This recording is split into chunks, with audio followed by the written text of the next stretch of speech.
आज 85 साल बाद एक बार फिर बिहार में कांग्रेस वर्किंग कमेटी की बैठक हुई और इसके लिए जगह चुना गया पटना का सदाकत आश्रम। इसकी वजह से पटना के गंगा किनारे बना सदाकत आश्रम आज फिर सुर्खियों में है। दरअसल आजादी की लड़ाई में असहयोग आंदोलन के दौरान इस आश्रम की स्थापना की गई थी। 2 महीने बाद होने वाले बिहार विधानसभा चुनाव से ठीक पहले इस बैठक के जरिए कांग्रेस का संदेश साफ है कि वो अपनी पुरानी जड़ों से जुड़कर बिहार की राजनीति में नई जमीन तलाशना चाहती है। कई रणनीतिकार ये भी मानते हैं कि वोट अधिकार यात्रा से उत्साहित कांग्रेस आजादी के बाद पहली बार बिहार में अपनी कांग्रेस वर्किंग कमेटी की बैठक कर महागठबंधन में ज्यादा सीटें पाने का दबाव बनाना चाहती है। तो दूसरी तरफ एआईएमएम के मुखिया ओवैसी ने सीमांचल में आरजेडी को खुली चुनौती का ऐलान कर दिया, जिससे महागठबंधन का खेल बिगड़ता हुआ दिख रहा है। इन सब के बीच महागठबंधन ने पटना में एक बैठक भी की और जिसका नाम दिया अति पिछड़ा न्याय संकल्प संगोष्ठी। और इस संगोष्ठी के बाद अति पिछड़ा संकल्प लॉन्च कर दिया और इसके जरिए एक बार फिर से 50% आरक्षण सीमा को खत्म करने का वादा कर डाला।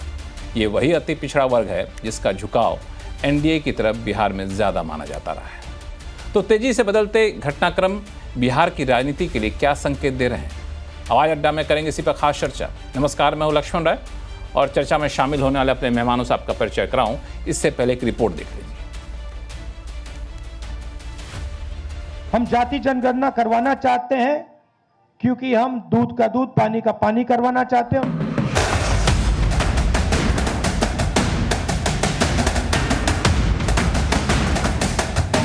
राहुल गांधी के इस बयान ने बिहार चुनाव का टोन सेट कर दिया है।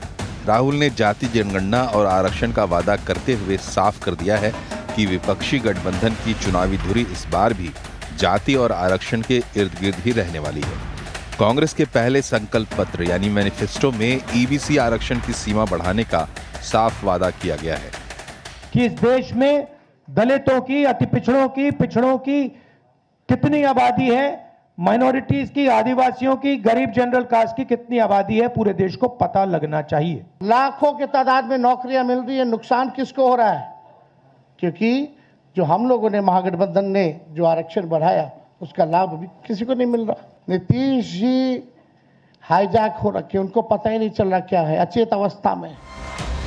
हालांकि महागठबंधन का सीएम फेस कौन होगा इस पर अभी तक सहमति नहीं बन पाई है और कांग्रेस ने अपने पत्ते नहीं खोले हैं। माना जा रहा है कि इसके पीछे कांग्रेस की गहरी रणनीति है। वोटर अधिकार यात्रा से पार्टी का कॉन्फिडेंस जो बढ़ा है वो तो एक आधार है ही, इसके अलावा भी जमीन घोटाले में लालू परिवार और तेजस्वी की बढ़ती मुश्किलों को देखते हुए कांग्रेस फूंक फूंक कर कदम उठाना चाहती है। बार बार कांग्रेस पार्टी और महागठबंधन के प्रयासों को गलत रास्ते में ले जाने के लिए कांग्रेस पार्टी महागठबंधन बिहार में बिहार के लोगों के मुद्दों को लेकर एकजुट होकर आगे बढ़ रही है। महागठबंधन में चल रहे इस अदृश्य जंग पर एनडीए अभी खूब मजे ले रहा है। बीजेपी के नेता राहुल और तेजस्वी दोनों पर तंज कस रहे हैं। पार्टी ये संदेश देने की कोशिश भी कर रही है कि उनके घर में सब कुछ ठीक है, चाहे सीएम उम्मीदवार हो या फिर सीटों की दावेदारी। भले ही जीतन राम मांझी, उपेंद्र कुशवाहा और चिराग का टेंशन पार्टी को भीतर ही भीतर कितना भी परेशान क्यों न कर रहा हो। भाई ड्राइविंग सीट पे कहना क्या है? राहुल गांधी को क्या परेशानी है?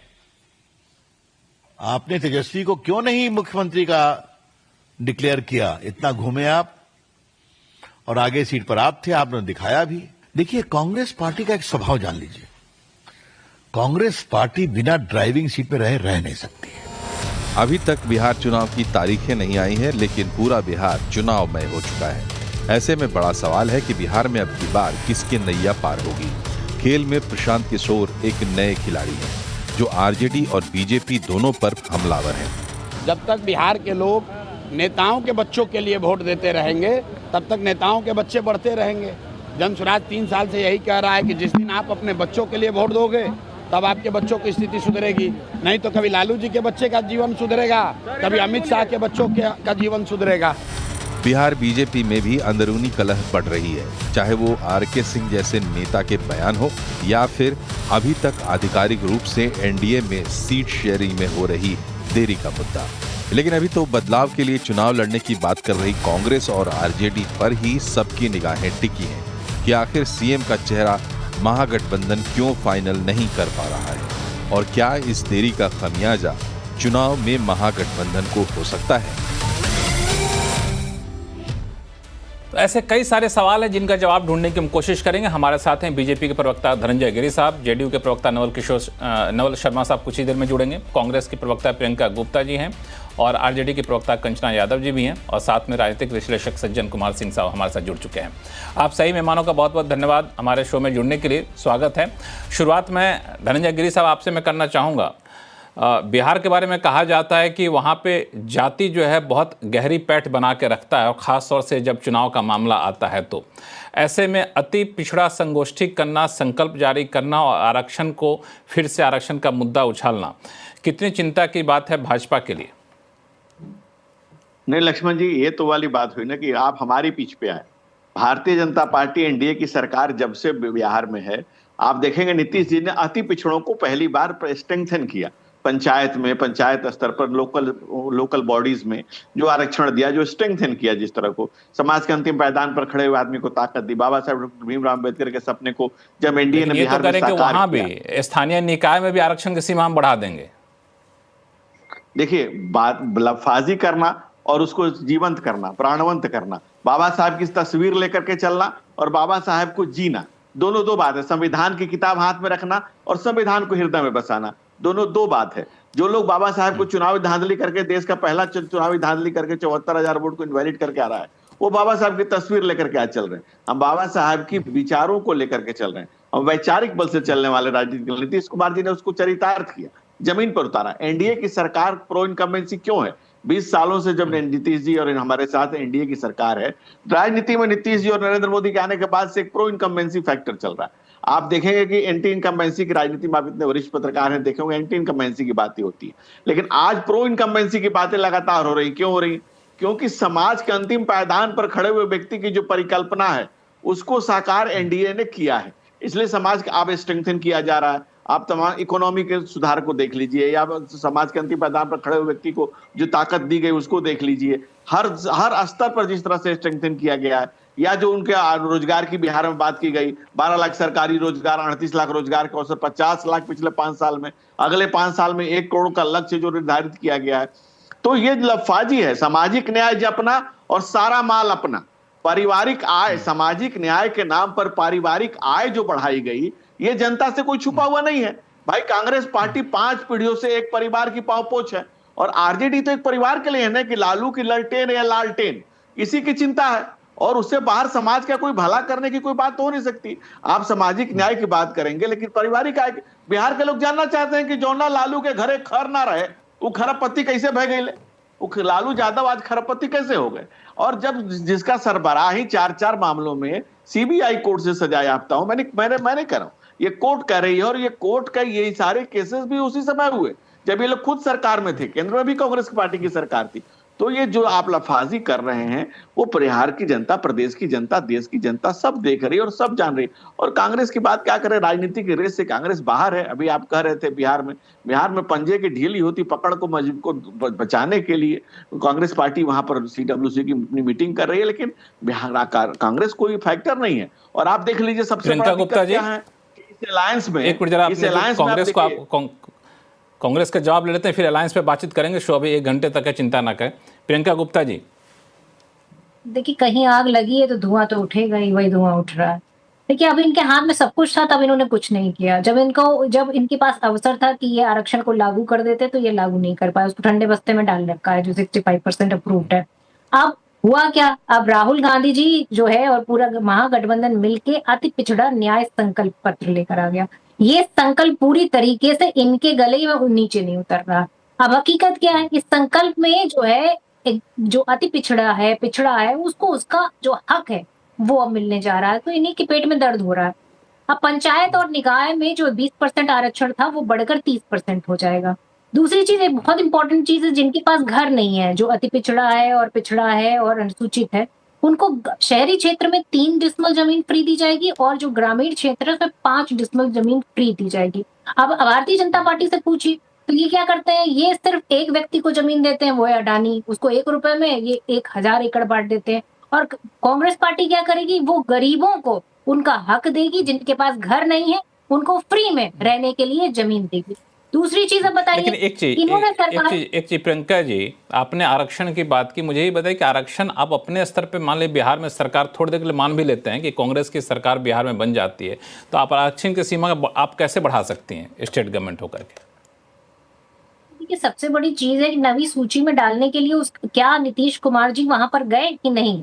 तो जब प्रेशर आप बनाएंगे तभी तो बनेगा। ये लोग क्या कर रहे हैं, अब इन्होंने क्या किया, एक नया सिस्टम बनाया उत्तर प्रदेश में। देखिए, इन्होंने कहा है कि अब जाति को लेकर कोई अपनी बात नहीं कह सकता, कोई धरना प्रदर्शन नहीं दे सकता।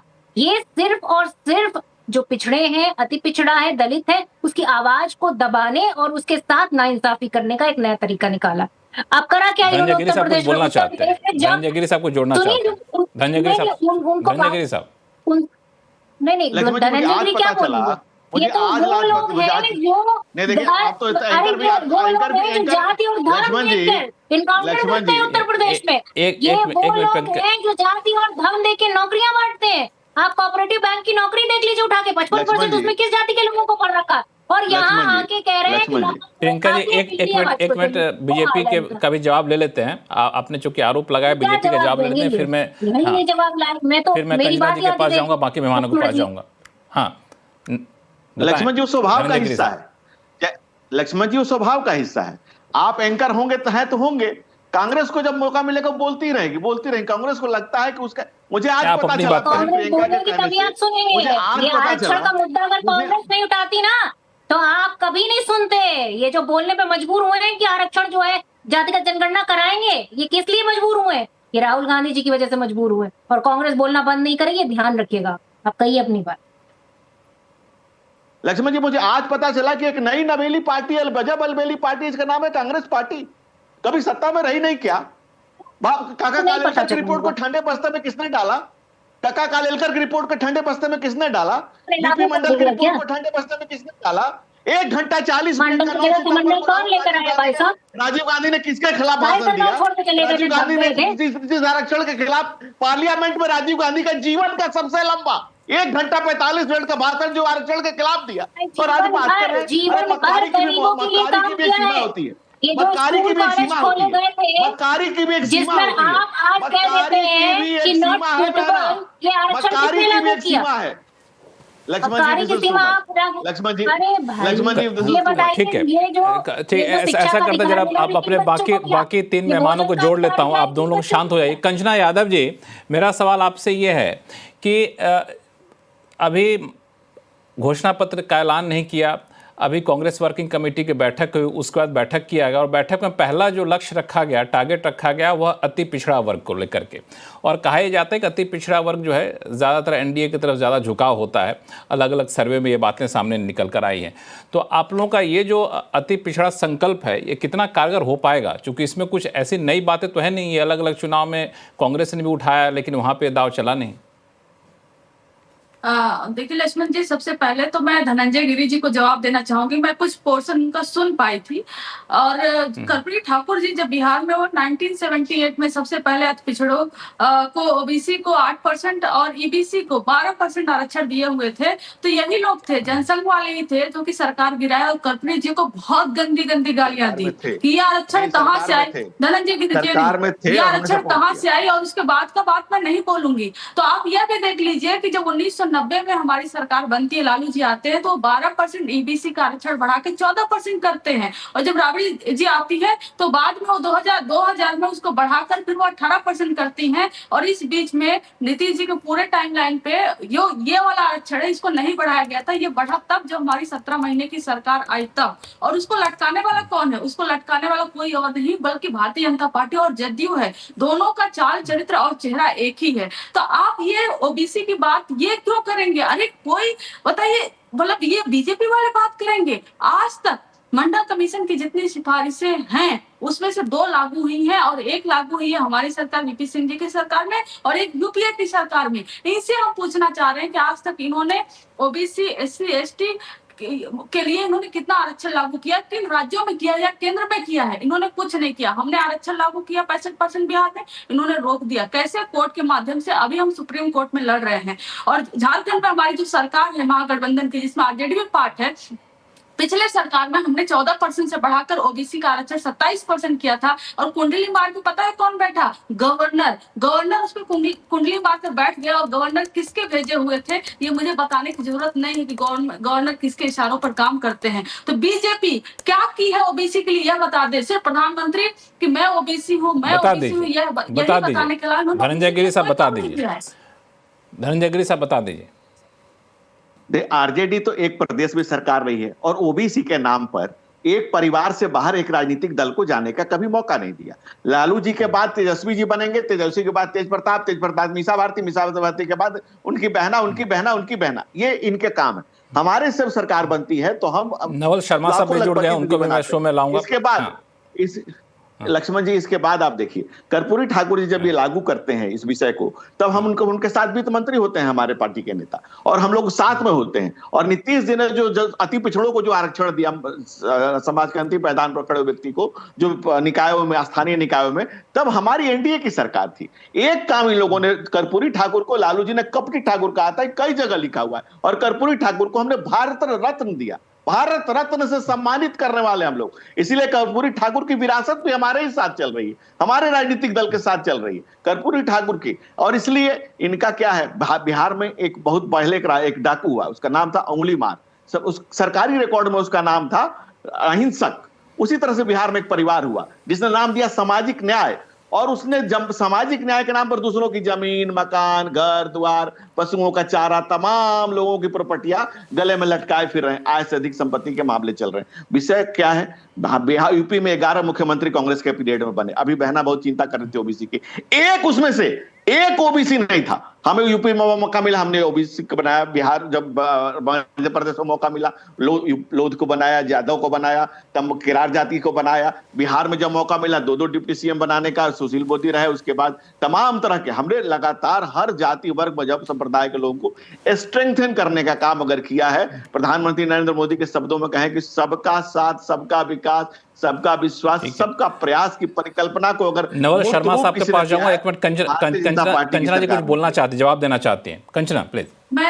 मैं जरूर जवाब देना चाहती हूँ गिरी जी। क्या वीजा पिटक अपना जो टेलीकास्ट फिर से आप चला देते हो? कपटी ठाकुर किसने बोला था लालू जी? आप जो लिखेंगे वो इतिहास तो नहीं होगा ना गिरी जी, आपका लिखा हुआ इतिहास नहीं होगा। लालू जी मुख्यमंत्री बने थे, कर्पूरी ठाकुर जी की विरासत लालू जी को मिली हुई थी। कहाँ से गड़ कर अपने पास से लेकर आते? और बात परिवारवाद की करेंगे अब? शकुनी चौधरी के बेटे जो आपके डिप्टी चीफ मिनिस्टर हैं, वो परिवारवाद की उपज नहीं है क्या? जिसके ऊपर हत्या का आरोप, डिग्री चोरी का आरोप, फर्जी डिग्री का आरोप, पता नहीं कितने कितने आरोप लगे हुए आ रहे हैं। और मैं और नाम गिना दूं और आपके सारे कैबिनेट की पोल खोल दूंगी। एनडीए सरकार ने बिहार में 50% परिवारवाद से आने वाले कैबिनेट में आपके मिनिस्टर हैं सर। अरे थोड़ी सी शर्म हया तो आप लोग की आनी चाहिए। परिवारवाद के सबसे बड़े पोषक भारतीय जनता पार्टी, जिसके कैबिनेट में बिहार में 50% मंत्री परिवारवाद से आते हैं, वो परिवारवाद की बात करेंगे। जमीन हड़पने का आया है, आपके नेता हड़पे हुए हैं जमीन,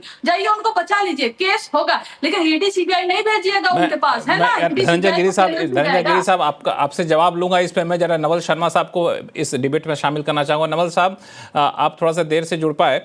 चर्चा ये हो रही थी, शुरुआत यहाँ से हुई कि जिस तरीके से अति पिछड़ा वर्ग को लुभाने के लिए अति पिछड़ा संकल्प लॉन्च किया गया, ये कितनी बड़ी चिंता होगी? क्योंकि यहाँ पे 2 चीज़ें हैं। एक तो कांग्रेस वर्किंग कमेटी की बैठक हुई और बैठक के बाद वहाँ के महासचिव ने यह भी कहा कि तेलंगाना में हमने किया था जी, अब 2 महीने बाद वहाँ सरकार बन गई थी, अब 2 महीने बाद यहाँ भी सरकार बन जाएगी, हमने यहाँ पे बैठक कर ली है।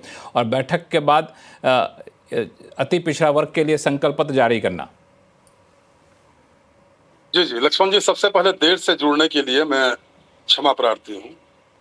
नहीं, देखिए, लोहिया जी का एक बड़ा प्रसिद्ध वक्तव्य है कि साल भर तौल कम, सावन में बोल बम।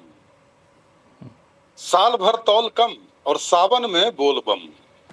तो कांग्रेस पार्टी का और राष्ट्रीय जनता दल का अति पिछड़ों को देखने का कैसा नजरिया रहा है वह जग जाहिर है और इतिहास के पन्नों में दर्ज है। अब चूंकि चुनाव का वक्त है तो इनका झूठा अति पिछड़ा प्रेम जग पड़ा है। मैं इनके कारनामों पर बाद में आऊंगा, पहले मैं 2-3 लाइन जरा बता दूं। देखिए है क्या कि आरोप प्रत्यारोप की राजनीति में उलझने के बजाय ज्यादा महत्वपूर्ण है यह देखना कि नीतीश कुमार जी ने बिहार में अति पिछड़ा समाज के लिए जो काम किए हैं वो वास्तविक काम जमीन पर दिखाई देते हैं। 2006 में जब उन्होंने अति पिछड़ों के लिए पंचायतों में 20% आरक्षण दिया, जिसका नतीजा यह हुआ कि जो अति पिछड़ा समाज लालू जी के जमाने में बुरी तरह दलित, दमित और शोषित था, वह मुखिया और पंचायत प्रतिनिधि और जिला परिषद में जाकर अपने सामाजिक बराबरी का एहसास करने लगा। यह नीतीश कुमार जी की देन है। फिर आगे बढ़कर नीतीश कुमार जी ने न्यायिक सेवाओं में अति पिछड़ों को 21% का आरक्षण दिया। वो यही नहीं रुके, बल्कि प्रत्येक जिला में उनके शिक्षा दीक्षा के लिए छात्रावास की व्यवस्था की नीतीश कुमार जी ने। उनके रोटी रोजगार के लिए 10 लाख रुपए सरकारी सहायता देने की योजना की घोषणा की नीतीश कुमार जी ने। अति पिछड़ा वर्ग के विकास के लिए अनगिनत विकास योजनाएं जमीन पर चल रही हैं बिहार में, और यही कारण है कि आज नीतीश कुमार जी बिहार के अति पिछड़ा वर्ग के कंठहार बन चुके हैं। तस्वीर का दूसरा पहलू यह है कि जब लालू यादव जी की सरकार थी तो लालू यादव जी प्रायः गरीब गुरबों को जगाने का नारा दिया करते थे, और उनके प्रवक्ता प्रायः बोलते हैं कि लालू जी ने अति पिछड़ों को और दलितों को स्वर दिया। खैर, हम उस पर बाद में जाएंगे। मानो इसके लालू जी के पहले अति पिछड़े और दलित गूंगे थे, लालू जी उनको स्वर दिए, हम उस पर बाद में जाएंगे। यही अति पिछड़ा समाज लालू जी को छोड़ दिया, और पिछले 20 वर्षों से लालू यादव जी सत्ता के लिए लालायित हैं। कांग्रेस को छोड़ दिया 35 वर्ष पहले, कांग्रेस की पुनर्वापसी होने की दूर दूर तक कोई संभावना नहीं है। ऐसा हुआ क्यों लक्ष्मण जी? ऐसा इसलिए हुआ कि लालू यादव जी जिन पिछड़ों और अति पिछड़ों की रहनुमाई करते थे, उन्हीं पिछड़ों ने देखा कि हम जहां के तहां रह गए, और चपरासी क्वार्टर में रहने वाला व्यक्ति अरबों खरबों की संपदा का मालिक बन गया। इसके सारे परिवार के लोग सेटल कर गए राजनीति में अपनी। जब लालू यादव जेल जाने लगे, जब लालू यादव जी जेल, अरे सुनिए ना, आपकी बारी आएगी, आप बोलिएगा। आप अपनी पूरी तेजस्विता दिखा दीजिएगा। मैं आऊंगा आपका, प्रियंका जी आपके पास आऊंगा जब इनकी बात पूरी कर लेने देते हैं। एक बार फिर से बिहार के अति पिछड़ा समाज ने अपने आप को ठगा महसूस किया। जब लालू जी जेल जाने लगे तो सत्ता का मोह उनसे छूट नहीं रहा था। किसी भी कीमत पर सत्ता अपने हाथ में रखना चाहते थे। तो उस समय बिहार में कोई अति पिछड़ा नेता इनको नहीं दिखाई दिया, और इन्होंने सत्ता का हस्तांतरण किसको किया? अपनी ऐसी पत्नी के हाथों में सत्ता का हस्तांतरण किया, जो मैं बड़े आदर के साथ कह रहा हूँ, राबड़ी यादव देवी जी को बड़ी श्रद्धा है मेरे मन में उनके प्रति। लेकिन अरे आप चुप रहिए ना, आपकी बारी आएगी, आप बोलिएगा ना। रखते हैं आप लोग, ये बताइए। अरे कोई चीज नहीं है, मैं राबड़ी देवी जी के प्रति श्रद्धावान हूँ, और आप शिक्षा मत दीजिए, आप ज्ञान मत बगाड़िए। बैठिए और अपनी बारी प्रियंका आऊंगा आपके पास, आप अपनी बात रखिएगा, 1 मिनट अपनी बात रखिएगा। बैठ कीजिए इनको, क्या तमाशा कर डिबेट करने आई है कि चिल पो मचाने आई है? हाँ, तो मैं ये बता रहा था, नवल जी बोलिए। प्रियंका जी 1 मिनट शांत हो जाइए, मैं आपके पास आ रहा हूँ, इनके बाद आपके पास आ रहा हूँ, 1 मिनट शांत हो जाइए। हाँ नवल जी अपनी बात पूरी करिए, संक्षिप्त में पूरी कर लेंगे तो बाकी लोगों को मौका मिलेगा। हाँ, माइनॉरिटी की कस्में खाते हैं ये लोग। कई सारे माइनॉरिटी के भी नेता थे, अब्दुल बारी सिद्दीकी समेत कई सारे लोग थे, किसी की याद लालू जी को नहीं आई। अति पिछड़ा समाज में एक से एक बड़े नेता थे, किसी की लालू जी की याद नहीं आई, और सत्ता का हस्तांतरण किया अपनी उस पत्नी के हाथ में जो घर के चौकी चूल्हा से कभी बाहर नहीं निकली थी। तो ये था अति पिछड़ों को देखने का नजरिया। बस एक लाइन और, अभी धनंजय गिरि जी बोल रहे थे कि लालू यादव जी कैसे लोगों के साथ डिबेट में बैठा देते हैं। गंभीर डिबेट करवाइए ना। एक मिनट आपके पास आ रहा हूँ प्रियंका जी, एक मिनट सुन लीजिए। फिर से क्या हुआ कि फिर डिबेट ऐसे हो नहीं पाएगा, फिर दोनों लोग बोलेंगे तो नहीं। प्रियंका जी आपके पास आ रहा हूँ मैं, क्यों बीच में बोलने से कोई फायदा होगा नहीं, आपकी आवाज जाएगी नहीं। प्रियंका जी की आवाज अभी रुकिए, नवल जी को बोलने दीजिए। बात बोल ही नहीं पाएंगे, तब आप भी नहीं बोल पाइएगा, हम भी बोलते रहेंगे। अंतिम लाइन नवल जी, अंतिम लाइन प्लीज। हाँ जी। देखिए, अभी धनंजय गिरि जी बोल रहे थे कि लालू जी उनको कपटी ठाकुर कहते थे। देखिए, मेरे हाथ में एक किताब है लक्ष्मण जी, आप भी पढ़ लीजिएगा। इस किताब का नाम है ब्रदर बिहारी बंधु बिहारी, शंकरसन ठाकुर की किताब है। और इस किताब में लिखा है कि लालू यादव जी निजी बातचीत में लालू यादव जी के कर्पूरी ठाकुर जी के लिए कपटी ठाकुर का इस्तेमाल करते थे, क्योंकि लालू जी को लगता था कि अगर कर्पूरी ठाकुर का ज्यादा गुणगान होगा तो उनके बड़े व्यक्तित्व की छाया तले मेरा व्यक्तित्व दब जाएगा, इतिहास के पन्नों में कर्पूरी ठाकुर से मेरा कद छोटा हो जाएगा। इसलिए कर्पूरी ठाकुर को अपमानित करने का लालू यादव जी कोई मौका नहीं छोड़ते थे। और बस एक अंतिम बात कांग्रेस के लिए सोचिए जरा कर्पूरी ठाकुर जननायक थे, हम सभी के उपास्य हैं कर्पूरी ठाकुर जी। अब इन लोगों ने, कांग्रेस पार्टी ने राहुल गांधी को जननायक बना दिया, एक ऐसा नेता जिसको राजनीति वंशवाद की थाली में परोस कर मिल गई। तो वंशवादी व्यक्ति को ये लोग जननायक बना, ये बिहार के अति पिछड़ा समाज का घोर अपमान है और मैं इसकी सख्त निंदा करता हूं और बिहार की पूरी अति पिछड़ा जमात इन बातों नवल जी, मैं आपके पास मैं आऊंगा। ये अति पिछड़ा वाला जो कार्ड है वो कितना गुल खिलाएगा पूरे बिहार की राजनीति में, बिहार के चुनाव में। सज्जन जी, मैं आपसे ये सवाल लेकर के आऊंगा, लेकिन इससे पहले प्रियंका जी कुछ बोलना चाहती थी, कंचना जी बोलना चाहती, दोनों लोग संक्षिप्त में अपनी बात रखिएगा। प्रियंका जी, सबसे पहले तो देखिए, मैं सिर्फ इतना चाहती हूँ कि ये जो हाउसवाइफ होती हैं, जो घर का काम करती हैं, चूल्हा चौकी करती हैं, इनको अंडरएस्टिमेट करने वाले मर्दों को मैं पूरी तरीके से अंडरएस्टिमेट नहीं कर रहा है। मैं समझा है मेरे हृदय में, महिला घर में खाना भी बना सकती है। बड़े ही आदरपूर्ण शब्दों में अपनी बात को रखा है। कह लिया, अब मेरी बात है, मैं कहती हूँ आप तहजीब अपने पास रखिए, नहीं आप अपना संस्कार और आपके अंदर अगर शिक्षा अपने पास रखिए। होते ना तो इस तरीके से एक महिला को घर में काम करने को अंडरएस्टिमेट नहीं करते। सारे दर्शक सुन रहे हैं कि मैंने उनके प्रति किन शब्दों का इस्तेमाल किया है। नहीं, अगर कोई महिला देख रही होगी तो वो समझ जाएगी। लालू यादव जी भी आदरणीय हैं, आपकी मानसिकता ये है, राहुल गांधी नहीं, आपकी मानसिकता की बात है आपके राहुल गांधी जी मेरे लिए आदरणीय हैं। आप नहीं चाहते कि एक महिला उस सीट पर जाकर बैठे। नवल जी एक मिनट बोल दीजिए प्रियंका जी को। नवल जी एक मिनट बोल दीजिए। हाँ, प्रियंका जी बोलिए। खैर देखिए, सम्मान करने की बात होती है, अगर महिलाओं का सम्मान हो तो ज्यादा अच्छा रहेगा और बेहतर रहेगा। और उन जो महिलाएं कुछ नहीं करती हैं लेकिन घर में अपने बच्चों को पालती हैं, अपने पति के लिए खाना बनाती हैं, अपने घर का चूल्हा चौकी करती हैं, वो उसका भी सम्मान होना चाहिए। और इस तरीके से एक क्राइटेरिया नहीं सेट कर देना चाहिए कि वो नेतागिरी नहीं कर सकती, उनका भी सम्मान होना चाहिए। सिर्फ इसलिए चूल्हा चौकी कर रही है, वो कोई पद नहीं संभाल सकती। इस तरह की सोच नहीं। कंचना यादव जी, संक्षिप्त में सज्जन जी के पास जाओ। प्रियंका जी, हम लोग इनसे ना महिला सम्मान की उम्मीद तो कर ही नहीं सकते। महिला सम्मान कितना नीतीश जी किए थे अभी मालूम है। और सब राबड़ी जी को हाउस में विधान परिषद में कहते हैं, चंपा विश्वास भी महिला से याद है ना, चंपा विश्वास भी महिला से याद है ना। अब आपको पेड़ क्यों हो रहा है भाई? अब तो मेरा टाइम है ना, आपने अपना बोल दिया ना, अब आपने अपना बोल दिया, मुझे भी अपना समय नवल जी रखने दीजिए। कंचना जी आप बोलिए, बाकी कोई नहीं बोलेंगे। कंचना जी आप बोलिए, बाकी कोई नहीं बोलेंगे। विधान परिषद में राबड़ी जी को मुख्यमंत्री जी कहते हैं, अरे इसी का पति न किया था, इसी का पति न किया था। राबड़ी जी पूर्व मुख्यमंत्री रही हैं, तो हमें उनसे कोई उम्मीद ही नहीं है, कोई महिला सम्मान करेंगे, वो कभी किए ही नहीं है। और रही बात कि अति पिछड़ों की बात करते हैं ना, शंकरशन ठाकुर जी वो व्यक्ति हैं जिनको पूरा टेंडर मिला था नीतीश कुमार जी को चमकाने का और लालू जी को बदनाम करने का। उन्होंने लालू जी के बारे में बहुत कुछ ऐसे शब्द लिखे हैं जो लालू जी कभी बोले ही नहीं थे। तो शंकरशन ठाकुर जी को कोट करके ना आप इतिहास नया नहीं बना सकते। ये मैं आपको वो चुके हैं नहीं, तब उनके खिलाफ कोई आरोप ना लगाए, व्यक्तिगत टिप्पणी ना करे तो अच्छा रहेगा। हम लोग बाकी डिबेट में एक दूसरे पर आरोप लगाए तो ठीक है।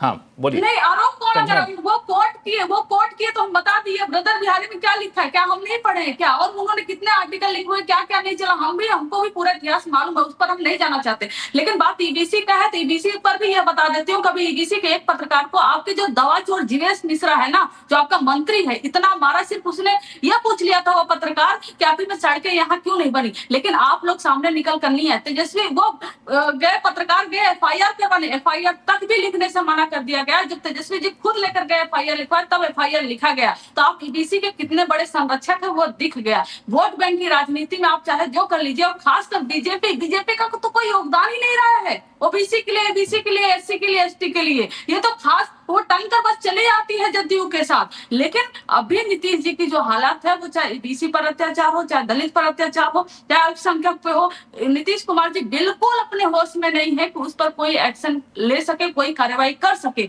और खासकर इनके सारे मंत्री भ्रष्ट है, सामने आ रहा है, लेकिन नीतीश कुमार जी का कहीं अता पता नहीं। धनंजय गिरी साहब 2 लाइनें बता दीजिए, फिर सज्जन जी बहुत देर से इंतजार कर रहे हैं। आप इशारा करें। मेरी एक घोर आपत्ति है। नीतीश कुमार जी बिहार के मुख्यमंत्री हैं और बिना, जब तक कोई व्यक्ति डॉक्टर नहीं है, किसी के स्वास्थ्य का प्रमाण नहीं दे सकता। कंचना यादव जी बहुत ज्ञानी होंगी लेकिन वो डॉक्टर नहीं है, उनके पास कोई मेडिकल की डिग्री नहीं है और ना उन्होंने नीतीश जी का चेकअप किया है कि वो बता सकते हैं कि स्वस्थ हैं कि अस्वस्थ हैं।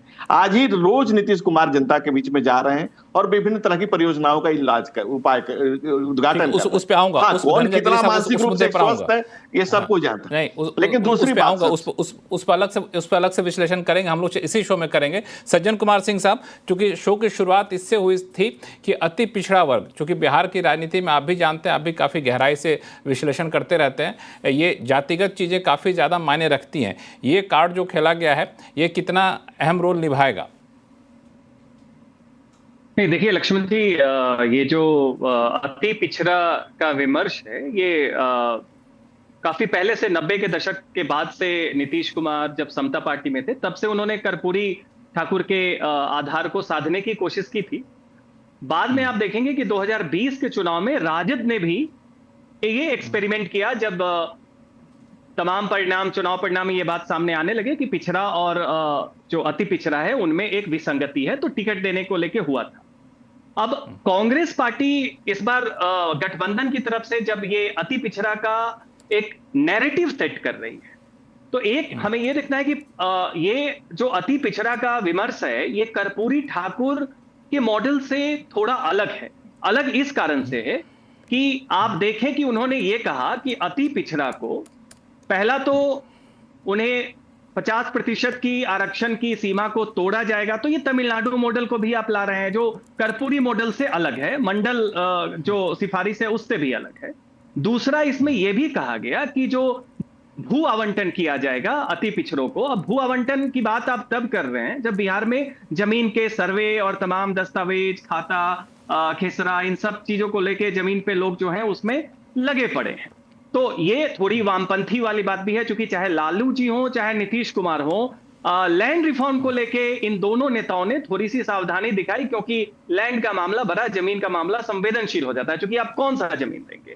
आप वो जमीन देंगे जो सरकारी जमीन होगा। अब वो सरकारी जमीन अभी तमाम जो किसान हैं सब हैं वो जमीन के आगे जुड़ी हुई होती हैं, आपको उससे अलग करवाना होगा, फिर आपको रीडिस्ट्रीब्यूट करना होगा। तो ये एक संघर्ष पैदा जमीन पे करता है जिसमें पिछड़े वर्ग के भी लोगों को दिक्कत होगी और सवर्ण को तो दिक्कत होगी। तो उस तरीके से ये पिच जो है अति पिछड़ा का, ये कांग्रेस का है।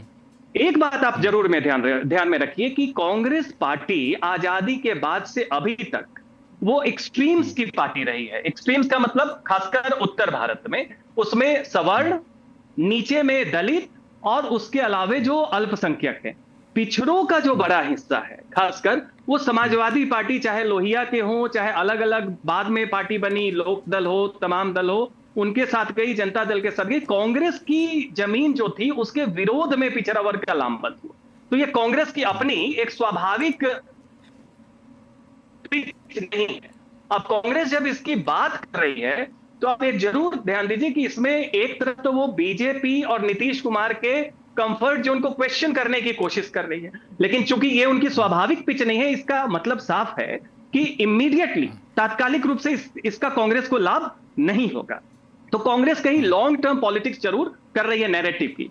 अब मुझे इसमें जो दिख रहा है जमीन पे, इसमें एक कन्वेंशनल वार एनडीए वर्सेस महागठबंधन की हो रही है, जिसमें नैरेटिव गठबंधन की ओर से इस बार तेजस्वी से ज्यादा कांग्रेस सेट कर रही है, चाहे वो वोट चोरी का हो, वोट का अधिकार यात्रा का हो और अब अति पिछड़ा का हो। जबकि 2020 में नैरेटिव तेजस्वी सेट कर रहे थे रोजगार के मुद्दे पे। तो यहां मुझे दिख रहा है कि राजद पिछड़ रही है, मैं अंतिम बात कर रहा हूं, नैरेटिव सेट करने में। दूसरी बात आप जरूर ये देखिए कि अति पिछड़ा हो, अभी भी हो, उनमें थोड़ी बहुत विसंगति हो, लेकिन जब कांग्रेस और राजद वोट अधिकार यात्रा में उलझे हुए थे, उसी बीच में तमाम जो क्रिटिसिज्म या ऑफर, जो फीडबैक महागठबंधन और प्रशांत किशोर दे रहे थे नीतीश कुमार की सरकार ने, उनमें से बहुत सारी योजना, चाहे वृद्धा पेंशन की हो, जीविका दीदी की हो, इन तमाम योजनाओं को लागू किया है। तो ऐसे में क्या हो रहा है कि इस बार आप जमीन पे बहुत उत्साह नहीं देख रहे हैं। अब इसमें दिक्कत वाली बात यह है कि ये कितना असर करेगा। तात्कालिक रूप से बहुत ज्यादा असर मुझे नहीं दिख रहा है, लेकिन मुझे यह जरूर दिख रहा है कि चुनावी एजेंडा अपोजिशन की तरफ से कांग्रेस सेट कर रही है और इसमें राजद 2020 की तुलना में पिछड़ती नजर आ रही है। हाँ, हालांकि ये कांग्रेस एजेंडा सेट कर रही है, आरजेडी पिछड़ती हुई दिख रही है, परसेप्शन वाइज जो आप कह रहे हैं, ये दरअसल एक बड़ा कंसर्न है जो रणनीतिकार जताते हैं महागठबंधन को लेकर के। कंचना यादव जी, दो चीज़ें हैं, एक तो बिहार कांग्रेस ने 85 साल बाद जाके वहाँ पे कांग्रेस वर्किंग कमेटी की बैठक करती है, तो ये कहा जाता है कि शायद कांग्रेस ज़्यादा दावेदारी करना चाहता हो सीटों पे कि देखो जी हमने वोट अधिकार यात्रा कर ली तो हमें इतना अच्छा रिस्पांस मिला, और गाड़ी तो चला रहे थे तेजस्वी यादव लेकिन सामने खड़े दिख रहे थे राहुल गांधी। तो एक तरीके से दबाव बनाने की रणनीति है कि आरजेडी ज़्यादा सीटें लेने की बात तो कर रही है लेकिन कांग्रेस को भी ठीक ठाक सीटें दे, पहले ज़्यादा सीटें दे। ये दबाव अगर बनता है तो आरजेडी का रुख क्या रहेगा, क्योंकि कई लोग कह रहे हैं कि महागठबंधन में बहुत कुछ ठीक ठाक चल नहीं रहा है। लक्ष्मण जी, सबसे पहले तो बता दें कि महागठबंधन में सब कुछ ठीक ठाक चल रहा है, और दूसरी बात यह है कि 2020 का इलेक्शन जब हुआ था और 70 सीट कांग्रेस को मिली थी और 19 सीट ही जब कांग्रेस निकाल पाई थी, तो तमाम राजनीतिक विश्लेषक और मीडिया घराने में हर शो पर यही चलता था कि सरकार नहीं बनी, कांग्रेस की वजह से सरकार नहीं बनी, हर कोई अपना ओपिनियन देता था। तो आपको नहीं लगता कि अगर कांग्रेस अपने आप को मजबूत करने की इस बार कोशिश कर रही है, वो किसी भी वे में अगर कर रही हो, तो इसमें बुराई क्या है? अल्टीमेटली वो महागठबंधन ही तो मजबूत हो रहा है, और महागठबंधन की हर एक पार्टियां जब तक नहीं मजबूत होंगी तब तक सरकार कैसे बनेगी? तो अगर वहां पे वीआईपी पार्टी मजबूत कर रही हो अपने आप को, या लेफ्ट पार्टी मजबूत कर रही हो, कांग्रेस मजबूत कर रही है, हम खुद कर रहे हो, तो अल्टीमेटली तो फायदा हमें लोग का है ना। और जहां तक बात मुद्दे की है, आपको भी मालूम है कि चाहे वो वोट अधिकार यात्रा हो, चाहे तेजस्वी जी अभी यात्रा में निकले हुए थे, या फिर हम पिछड़ों को जो न्याय देने की बात कर रहे हैं, ये सब पे हम एक ही प्लेटफॉर्म पर हैं। जब हम एक ही प्लेटफॉर्म पर सारे लोग खड़े होकर, सारे महागठबंधन के नेता खड़े होकर कुछ तय कर रहे हैं, कुछ बता रहे हैं कि हम आएंगे सरकार में ये करेंगे, तो यहाँ पर पिच वो सेट कर रही है, वो सेट कर रही है, कौन सेट कर रहा है, ये दरार डालने की हमको लगता है एक कोशिश है, दरअसल एक फ्लॉप कोशिश है। इस सब पे हम सारे महागठबंधन की सहमति है, क्योंकि जब सरकार बनेगी, आपको भी मालूम है जब सरकार बनेगी तो उस पर हम क्या काम करेंगे, तब जाके प्रॉब्लम क्रिएट ना हो कि कोई ये करना चाहता है तो कोई वो करना चाहता है। और जो अति पिछड़ों को लेकर, ईबीसी को लेकर जो हमने सामने रखा है, उस पर सारी पार्टियां महागठबंधन में हर कोई तैयार है इस पर, मतलब सरकार बनने पर उसको इम्प्लीमेंट करने पर बहुत ईज होगा, आसानी से सब काम हो जाएगा। तो इसमें पिच कौन बना रहा है, कांग्रेस बना रही है, वो बना रही है, और आपको भी मालूम है कि हर पार्टी का कंचना जी, आप ये कहना चाह रही हैं कि कांग्रेस अगर मजबूत होती है तो आरजेडी को कोई दिक्कत नहीं है, आखिरकार महागठबंधन मजबूत होगा। डेफिनेटली। और आपको ऐसा क्यों लोग पोर्ट्रे करते हैं कि वो आरजेडी कमजोर होगी उससे? बीजेपी से वोट नहीं, बीजेपी कौन सा जो है कि पारंपरिक रूप से हमेशा 600 जो 400 पार के नारे लगाती उस तरह की थी, कभी 2 एमपी हुआ करते थे, कहीं आज तक तो बिहार में सरकार नहीं बनी है। तो ये भी सोचिए, जदयू से भी तो वोट जा सकते हैं, बीजेपी से जा सकते हैं, एलजेपी से जा सकते हैं। तो ये आरजेडी पर महागठबंधन में दरार डालने की जो एक बहुत बारीक कोशिश हो रही है ना, किया जा रहा है, दरअसल वो एक फ्लॉप कोशिश है। अगर पार्टी अपने आप को मजबूत करती है कांग्रेस, से महागठबंधन के लिए अच्छा होगा कि हम सरकार बनाने में। मैं ऐसा करता हूं कंचना जी, धनंजय गिरी साहब भी कुछ बोलना चाहते हैं, बाकी मेहमान भी कुछ बोलना चाहते हैं, लेकिन ये फैक्ट क्या कहता है कि कांग्रेस मजबूत होती है तो आरजेडी को कोई दिक्कत नहीं है? सज्जन जी, तथ्य क्या कहते हैं? देखिए, कंचना जी का अभी एक धर्म है, जो प्रवक्ता हैं और गठबंधन के साथ हैं, तो उनकी बाध्यता भी। लेकिन आप देखिए, कांग्रेस पार्टी अभी महागठबंधन के साथ है, लेकिन कांग्रेस की अंदर की फ्रस्ट्रेशन क्या है कि हिंदी पट्टी यूपी और बिहार में जब तक वो रिवाइव नहीं करेंगे तब तक उनका राष्ट्रीय पटल पे वापसी होना मुश्किल है।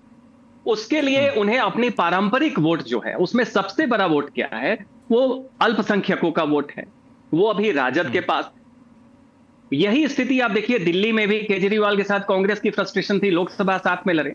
तो फिलहाल तो एक साथ में गठजोड़ है, लेकिन अंदर जो गुरिल्ला वॉर की जो एक मानसिकता रहती है, कांग्रेस पार्टी की आकांक्षा क्या है, ये कभी नहीं है कि वो एक दोयम दर्जे की पार्टी गठबंधन में बन के, और ये मैं निष्पक्ष रूप से बाहर से बोल रहा हूं, इसमें कतई राजद के ऊपर कोई कटाक्ष नहीं है, तो वो पार्टी निश्चित चाहेगी कि वो आगे। तो कांग्रेस जब मजबूत होगी, उसकी सबसे बड़ी जो हमें कांग्रेस के लोगों से जो जानकारी है वो क्या है कि भाई अब हारने वाली सीटें हमें दे देते हैं, जीतने वाली सीटें खुद रख लेते हैं, और फिर बाद में कहते हैं कि आपको दिया गया लेकिन आप बहुत कम सीट जीते हैं।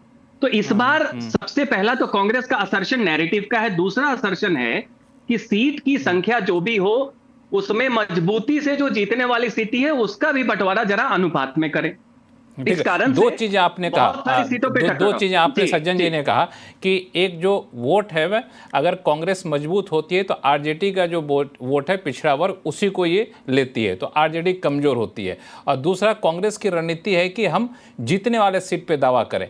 तो कंचना यादव पहले आरजेडी वाले पे जो उन्होंने फैक्ट रखा सज्जन कुमार सिंह ने, 2 लाइन में जवाब दे दीजिए, फिर मैं कांग्रेस के प्रवक्ता के पास जाऊंगा, प्रियंका जी के पास।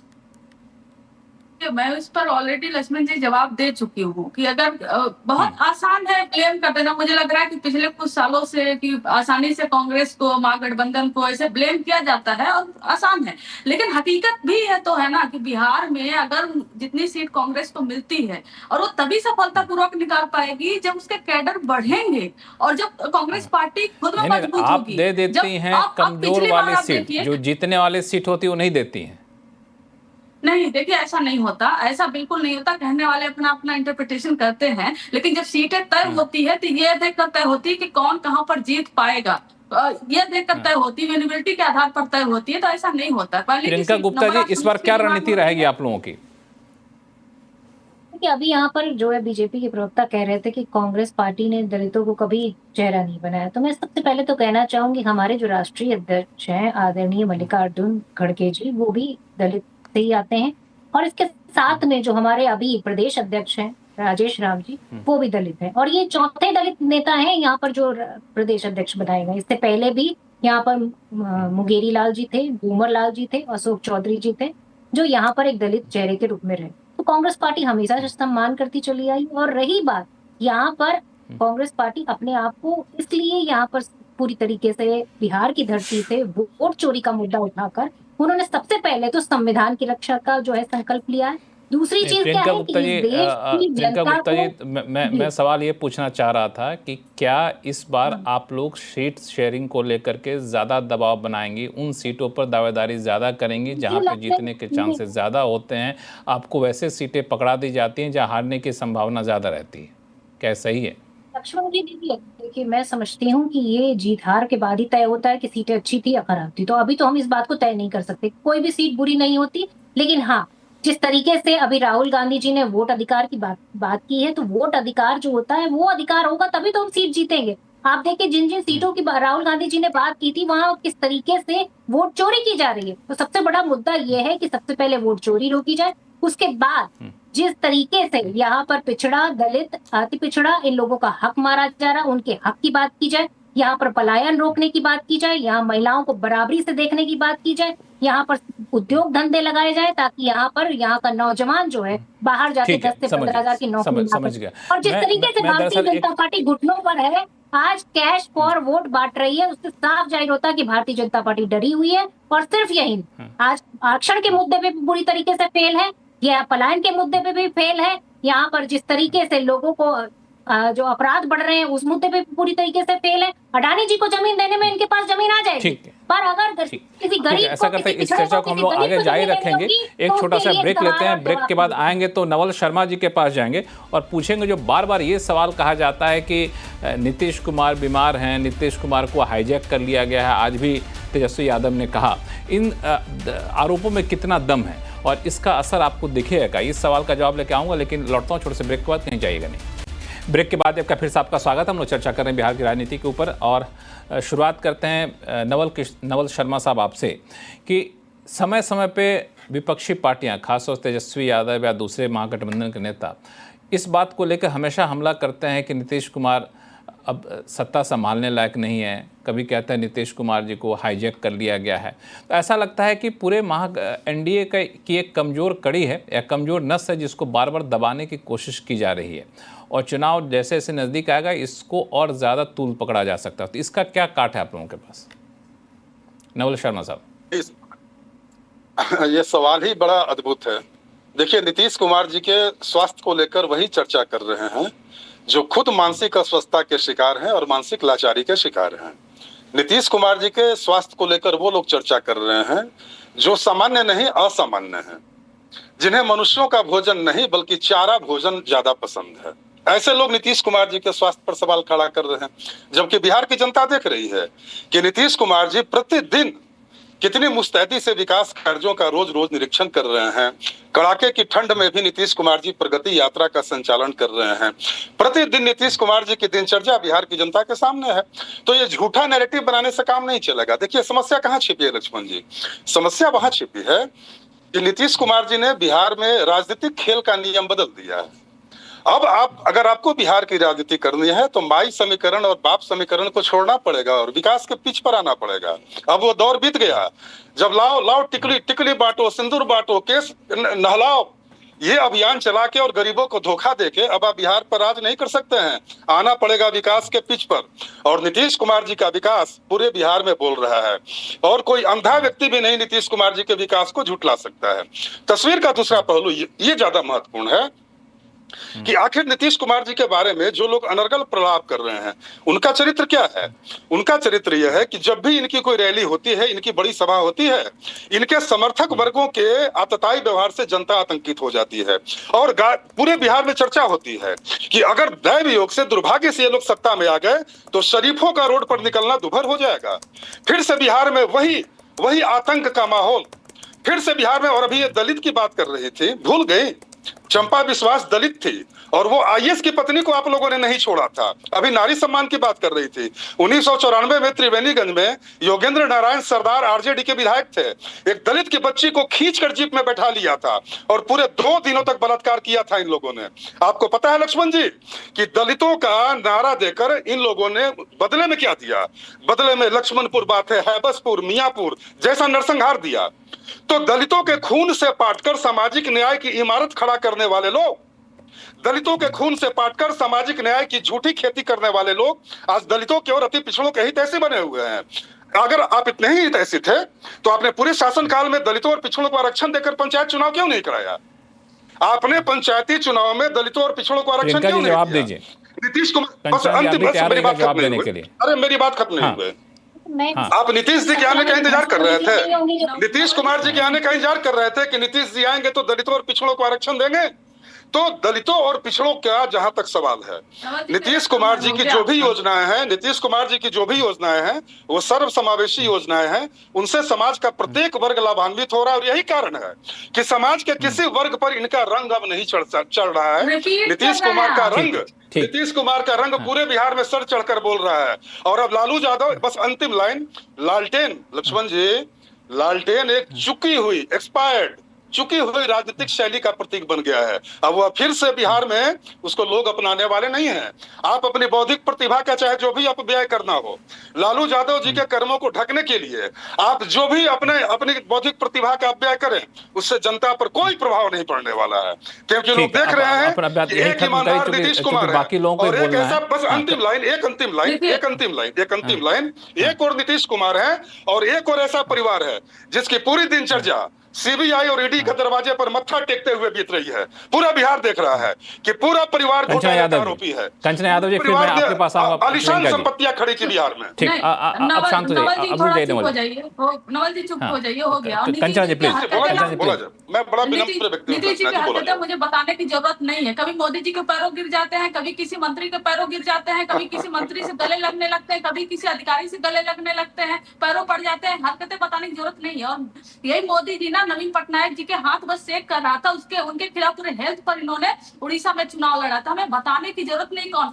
और आप करप्शन की बात कर रहे हो, करप्शन में आपके जो अधिकारी है ना, उनके घर पे पता है कितने इंजीनियर्स के घर पे रात भर नोट जलाने के प्रमाणित घोटालेबाज भारत के पहले आपके नेता हैं। आपका पूरा मंत्रालय के द्वारा सर्टिफाइड, कोर्ट के द्वारा प्रमाणित। कब कौन पुल नदी में छलांग लगा देना आपको भी नहीं मालूम है, कब कौन पुल सुसाइड कर लेना आपको भी नहीं मालूम है। शराबबंदी है, एम्बुलेंस में शराब बिकती है महाराज, कहाँ की बात कहाँ करते हैं। धनंजय गिरी साहब आपके पास आ रहा हूँ, लेकिन एक मिनट जरा, प्रियंका गुप्ता जी आप अपनी बात कह रही है, बहुत से बोलना चाहती है। स्थिति देखिए, कोई तर्क नहीं, तर्कस में कोई तीर नहीं, बेवजह कारण नहीं होता। यही बात है ना, आइए करप्शन पर बात कीजिएगा, उनको मौका दिए जा रहे हैं। बात कीजिएगा। लालू यादव की पार्टी का करप्शन पर बात करेगा। 200 करोड़ की जमीन है। नवल जी आपने काफी लंबा बोल लिया, प्रियंका गुप्ता जी, व्यक्ति को कोर्ट ने प्रमाणित किया कि आप प्रमाणित घोटालेबाज हैं।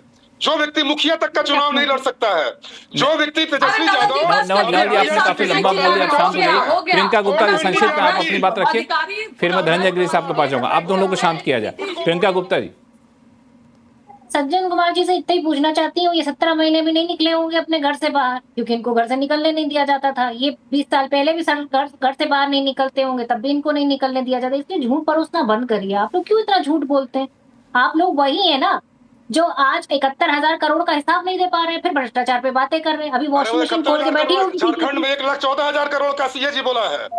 झारखंड में सीएजी 1,14,000 करोड़ की यूटिलिटी सर्टिफिकेट के बारे में बोला है। नवल जी एक मिनट जरा बोलने दीजिए प्रियंका। लक्ष्मण जी नहीं बोलना पड़ेगा। ये 71,000 करोड़ का हिसाब हमने दे दिया है क्या? सीएजी ने लक्ष्मण जी बस एक मिनट का समय दीजिए ना। मैं इनके झूठ के साथ मैं आपके पास आ जाता हूँ। एक प्रियंका जी को अपनी बात रखना चाहिए, फिर आपके पास आऊंगा मैं। बस 1 मिनट का समय दीजिए ना। हाँ, मैं दूंगा आपको 30 सेकंड समय दूंगा। प्रियंका जी को बात करने दीजिए। हाँ, आप लोग खोल के बैठे हुए हैं, जितने दगान है सबका प्लेसमेंट आप लोग करते हैं। कि भाई जाने दीजिए, युवाओं को बताइए ना, पलायन जो कर रहे हैं उनके लिए आपने क्या किया? आज तक आपने उस चीनी मिल की चाय पिलाई लोगों को? नहीं पिलाई। चीनी मिल भी बेच के खा गई। ये तो हालत है आप लोगों का। अरे सारा कांग्रेस के जमाने में बंद हुई थी। कुछ पढ़ते लिखते हैं? अरे भाई आपने कुछ दिया है जनता को तो बताइए क्या दिया लिखती हैं आप? मैं आपको बता रहा हूँ चीनी मिल कब बंद हुई थी। अरे लक्ष्मण जी मेरे पास आइए भाई। कहाँ झूठ सच सुन रहे हैं इन लोगों का? एक मिनट नवल जी आपके पास आ रहा हूँ। धनंजय गिरी साहब भी बहुत देर से चुप बैठे हो। धनंजय गिरी साहब।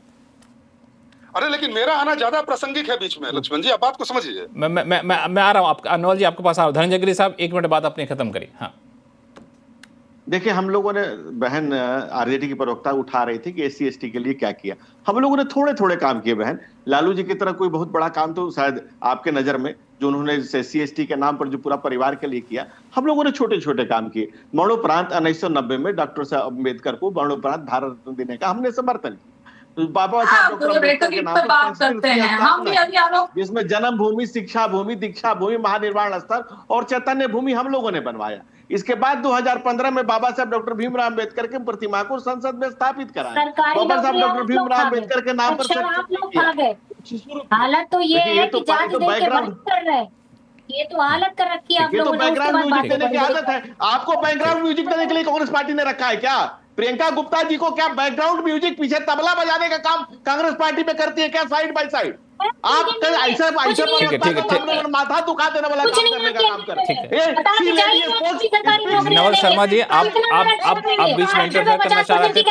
15 सेकंड में अपनी बात रखिए, फिर मैं क्लोजिंग कमेंट के लिए जाऊंगा सज्जन सिंह के पास, सज्जन कुमार जी के पास। नवल जी नवल जी 15 सेकंड में बात करेंगे। धनंजय भाई 1 मिनट। धनंजय भाई 1 मिनट जैसा बोलने दिया जाए प्लीज। देखिए है क्या, जब तेजस्वी 71,000 करोड़ की बात कर रही है ना, मैं और रकम बढ़ा दे रहा हूं। मैं 99,000 करोड़ की बात कर रहा हूं लक्ष्मण जी। जब तेजस्वी यादव जी हमारे साथ सरकार में थे तो पता है सीए जी ने 99,178 करोड़ रुपए का यूसी बिल के बकाया के बारे में कहा था जब तेजस्वी जी साथ में थे। तब घोटाला नहीं था। 2023 में 87,000 करोड़ के बारे में सीए जी ने बोला था कि यूसी लंबित है।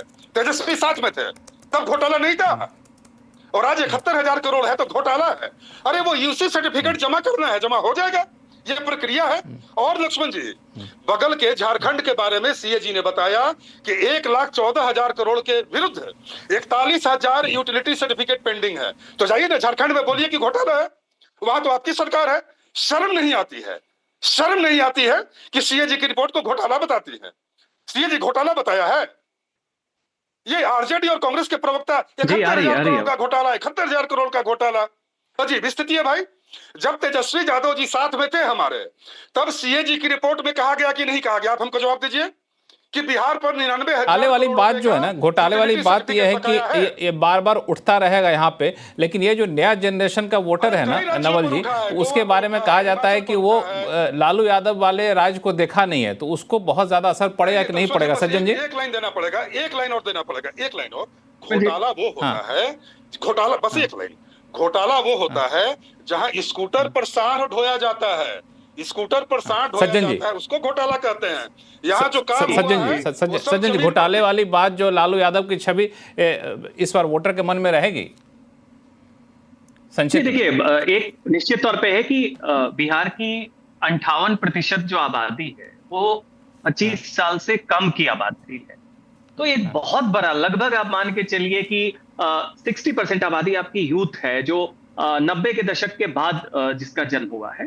तो घोटाले की बात की स्मृति रहेगी, लेकिन वो उतनी मजबूत नहीं रहेगी कि जिन लोगों ने 90 के दशक में उस रेटरिक को देखा। देखिए, ये एक बड़ा फैक्टर है यहाँ पे। यही वजह है कि बार बार विपक्षी पार्टियां घोटाले की बातों को कह सकते हैं, सत्ताधारी पार्टी बिहार की घोटाले की बातों को उजागर करना चाहेगी ताकि लोगों को पुरानी यादें ताज़ा कर सकें।